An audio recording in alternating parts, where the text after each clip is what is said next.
महायुतीमध्ये एकनाथ शिंदेवर तुम्ही आरोप केले, एकनाथ शिंदे महायुतीमध्ये मुख्यमंत्री होते, आता ते महायुतीमध्ये आहेत, राहिला फक्त भाजप, म्हणजे तुम्ही भाजपमधूनच विधान परिषदेवर जा. अरे काय वाईट काय आहे? मला एकनाथ शिंदे साहेबांनी उद्या चांगली ऑफर दिली. एकनाथ शिंदे साहेबांनी, हो प्रश्नच नाही, एकनाथ शिंदे साहेबांनी 10% आरक्षणाची भूमिका घेतलेली आहे, पण ती जरांगेंना कळली नाही. त्यांचं आपलं तुंतुन चाललं होतं, पवार साहेब, रोहित साहेब, टोपे साहेब.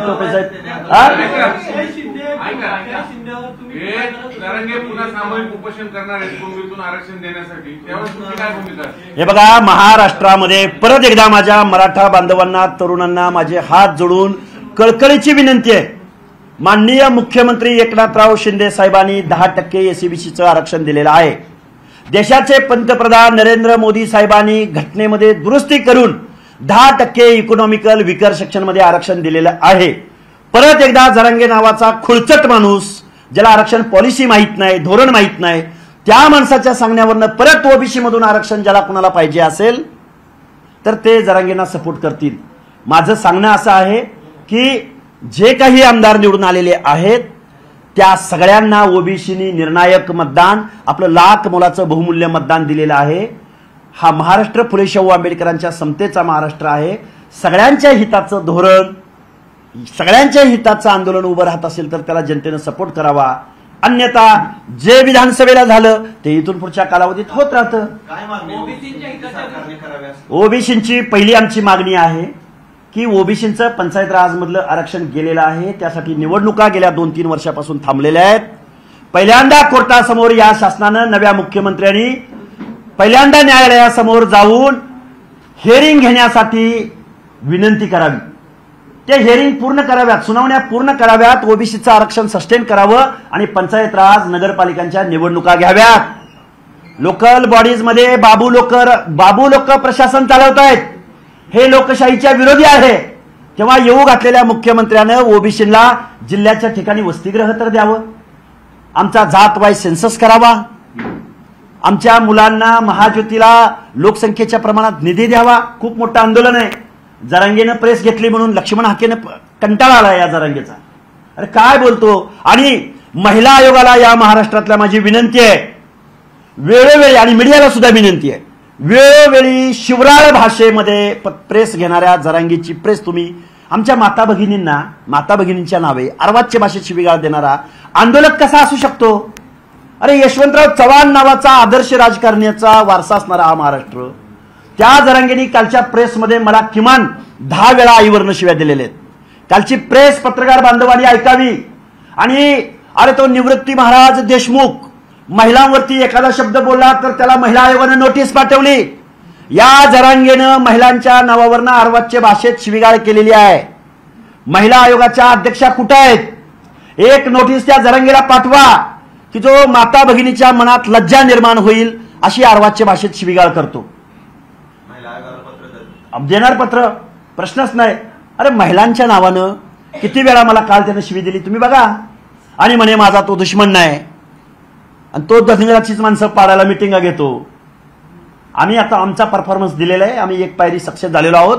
हा महाराष्ट्र जर येवल्यामध्ये कुणाची जागीर नसेल तर हा महाराष्ट्र जरांगे तू म्हणतोय त्यांची पण लायकी नाही, जागिरी नाही. जरांगे पाटलांबद्दल फार कटुता आहे, पण जरांगे पाटील म्हणतात धनगर आरक्षणासाठी मी लढा उभा करेल, त्यांच्यासाठी उपोषणाला बसेल असं. तू तुझं पहिलं बघ म्हणावं ताटातलं. तू काय एवढा कोण तत्ववेत्ता सोशल रिफॉर्मर नाहीस. तुला अजून तुला किती मतं पडली लक्ष्मण हाकेनी सभा घेतलेल्या मतदारसंघात हे तुला माहिती नाही. जरांगे म्हणतात की जरांगे फॅक्टर समजण्यासाठी कोणाची हयात जाईल, पण जरांगे फॅक्टर करणार नाही. जनतेने दाखवलंय ना, थोबाड पडलंय. नाही, तुम्हाला एक प्रश्न आहे माध्यमातून, तुमचं लक्ष निवडून आणलं होतं की फक्त मतं घेणं होतं? अरे निवडून आणलं ना मी. अरे मतं घेणं, हे बघा ओबीसीला वाईस नाही, ओबीसीला पक्ष नाही, ओबीसीला नेता नाही. अरे घेतली ना मतं, त्या मताबद्दल बोला ना तुम्ही. अरे 63,000 मतं घेणं, मतं म्हणजे काय? म्हणजे आम्ही लढायचं नाही का? अरे हे काय लोकशाही, तुम्ही पत्रकार आहे ना, मतं घेऊन फायदा म्हणजे? अरे होईल ना विनिंग मध्ये. बघा ऐका, एक मिनिट तुमच्या प्रश्नाचं उत्तर देतो.